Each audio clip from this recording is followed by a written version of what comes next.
Hello दोस्तों, आप सबका स्वागत है एक बार फिर से। मैं उम्मीद करती हूँ कि आप सबका स्वास्थ्य अच्छा चल रहा होगा। तो मेरी लास्ट वीडियो में मैंने आपसे एक सवाल पूछा था, हु इज़ हेल्दी। तो आइए जानते हैं उस सवाल के जवाब को। इस सवाल के जवाब को समझाने के लिए मैं आपको दो छोटी-छोटी कहानियाँ सुनाऊँगी, जिसके माध्यम से हम बहुत अच्छे से समझ पाएँगे कि आखिर में स्वस्थ कौन है। तो जो पहली कहानी है वो जुड़ी हुई है महर्षि चरक से, जिनका आपने नाम तो ज़रूर सुना ही होगा। महर्षि चरक एंशिएंट आयुर्वेदा के एक बहुत बड़े वैद्य रहे और उन्होंने चरक संहिता की रचना की। चरक संहिता एक ग्रंथ है, एक बुक है, जिसमें उन्होंने लंबे जीवन, खुश जीवन और स्वस्थ जीवन को बनाए रखने के बहुत सारे तरीकों के बारे में बताया है। बात बहुत पुरानी है। एक बार ऋषि चरक रूप बदल कर निकल पड़े ये जानने के लिए कि उनके ग्रंथ से वैद्यों ने क्या सीखा, क्या ज्ञान प्राप्त किया। तो पहले वैद्य के पास जाकर उन्होंने सवाल किया, कोरुक कोरुक यानी कि स्वस्थ कौन है, या दूसरे शब्दों में कहें निरोगी कौन है। तो उन वैद्य ने महर्षि चरक को एक आयुर्वेदिक दवाई का नाम बताकर कहा कि इसका सेवन जो भी करे वो हेल्दी है। तो महर्षि चरक दूसरे वैद्य के पास गए। दूसरे वैद्य ने उनको एक और अलग प्रकार की आयुर्वेदिक दवाई का नाम बताकर कहा कि इसका सेवन जो करे वही स्वस्थ है। ऐसे करते करते महर्षि चरक भिन्न भिन्न वैद्यों के पास गए और भिन्न भिन्न वैद्यों ने उनको भिन्न भिन्न दवाइयों के नाम बताए और कहा कि इनका सेवन जो करता है वो स्वस्थ है। अंत में महर्षि चरक पहुंचते हैं ऋषि वाग्भट के पास और उनसे भी यही सवाल करते हैं, कोरुक कोरुक। महर्षि वाग्भट थोड़ी देर विचार करते हैं और उसके बाद उत्तर देते हैं। उन्होंने क्या उत्तर दिया? उनका उत्तर कुछ इस प्रकार था, हितभुक ऋतभुक मितभुक वाम याशीच शतपद्यानि अविजित मूत्र पुरुष सोरुक सोरुक। हितभुक यानी कि सिंपल खाना खाने वाला, सादा खाने वाला। मितभुक लिमिटेड क्वांटिटी यानी कि सीमित मात्रा में खाने वाला। ऋतभुक ऋतु के अनुसार, मौसम के अनुसार जो भी खाद्य पदार्थ या फल फ्रूट अवेलेबल हो उनको खाने वाला, बेमौसमी ना खाने वाला। शतपथ यानी कम से कम 100 कदम चलने वाला। वाम याशीज यानी कि लेफ्ट साइड या बाईं करवट सोने वाला। अविजित मूत्र जो यूरिन और स्टूल के वे को ना रोके, इनको कभी भी स्ट्रेस ना करे, जिनको हम नेचर कॉल कहते हैं। सोरुक सोरुक वही स्वस्थ है, वही स्वस्थ है। ये जवाब सुनकर महर्षि चरक बहुत प्रसन्न हुए और बोले कि मेरे ग्रंथ या आयुर्वेद का ये उद्देश्य नहीं है कि इंसान दवाइयाँ खाकर, दवाइयों का सेवन करके ही स्वस्थ रहने का प्रयास करे, बल्कि बिना दवाइयों के भी दैनिक आहार विहार को, डेली रूटीन के खाने पीने को सेट करके भी हेल्दी रहा जा सकता है। तो अब मैं आपको दूसरी कहानी सुनाती हूँ। दूसरी कहानी एक राजा की है, जो एक बार अपना रास्ता भटक गए और घूमते फिरते जा पहुंचे एक गांव में।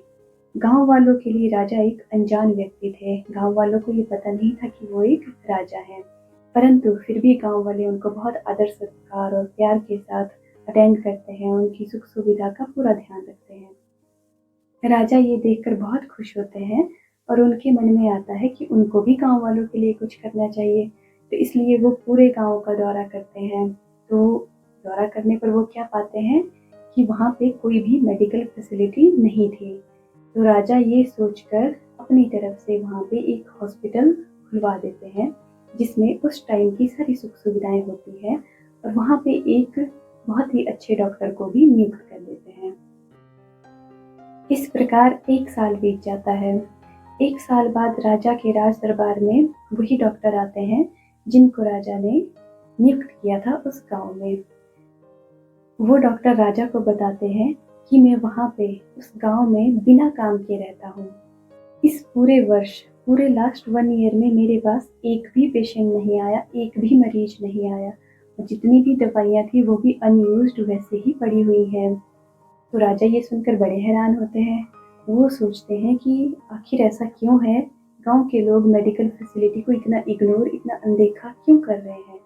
इस सवाल का जवाब जानने के लिए वो सोचते हैं कि मैं खुद गांव जाऊंगा, और वो खुद गांव पहुंच जाते हैं। वहां पर वो गांव वालों से पूछते हैं कि आखिर क्यों वो लोग मेडिकल फैसिलिटी को इतना अनदेखा कर रहे हैं। तो गांव वालों ने जो उत्तर दिया, जो जवाब दिया राजा को, जो उनको बताया, वो हम सब के लिए भी बहुत ज़रूरी है, इसलिए आप ध्यान से सुनिएगा। गांव वालों का उत्तर कुछ इस प्रकार था। हम लोग एक व्यवस्थित जिंदगी जीते हैं। हम लोग अपने दैनिक आहार विहार का, दैनिक खान पान का बहुत ध्यान रखते हैं और एक रेगुलेटेड डाइट खाते हैं, और इसके साथ हम बहुत ज़्यादा शारीरिक श्रम, बहुत हार्ड लेबर का काम करते हैं। हमारा जो खाना है वो बहुत ही प्योर है, एकदम शुद्ध है, प्राकृतिक है। हमारी डेली रूटीन हमेशा ही बहुत व्यवस्थित होती है, एक रेगुलेशन से, एक अनुशासन से चलती है। और इस डेली रूटीन का जो सबसे मेन पार्ट, सबसे मेन कॉन्स्टिट्यूएंट होता है, वो होता है शारीरिक श्रम, जिसके कारण अगर हमें कोई बीमारी लगने की चांसेस बने भी, बाई चांस कोई बीमारी लगने भी लगे, तो पसीने के थ्रू वो बीमारी बॉडी खुद ही बाहर निकाल देती है और हमें किसी भी दवाई की आवश्यकता नहीं पड़ती है। ये सुनकर राजा को भी दैनिक आहार विहार यानी कि खाने पीने का और शारीरिक श्रम का महत्व पता चला। तो उन्होंने जिन डॉक्टर को वहाँ पे नियुक्त किया था, उनको वहाँ से शिफ्ट कर दिया और जहाँ पे उनकी ज़्यादा ज़रूरत थी वहाँ भेज दिया। आइए देखते हैं इन दो कहानियों से हमें क्या सीख मिलती है। नंबर 1, सादा भोजन खाएं, कम मात्रा में खाएं, मौसम के अनुसार मिलने वाली फल सब्जियों का ही सेवन करें, बाईं करवट यानी कि लेफ्ट साइड सोएं, 100 कदम तो कम से कम ज़रूर चलें, खूब पसीना बहाएं और अपने यूरिन या स्टूल को कभी ना रोकें। हाँ, थोड़ी बहुत देर अगर आपको रोकना पड़ता है तो वो एडजस्ट हो जाएगा, बट अगर आप डेली रूटीन में ऐसा करने लगे तो आपके स्वास्थ्य के लिए ये बहुत बड़ा खतरा है। शुरुआत होगी छोटी छोटी प्रॉब्लम से, छोटे छोटे सिम्टम्स से, और धीरे धीरे वो एक बड़ी बीमारी बन जाएगी। दूसरा हम क्या सीखते हैं, बिल्कुल शुद्ध, प्योर, प्रकृति में मिलने वाला खाना खाएं और शारीरिक श्रम जितना ज़्यादा से ज़्यादा हो सके उतना ज़्यादा करें।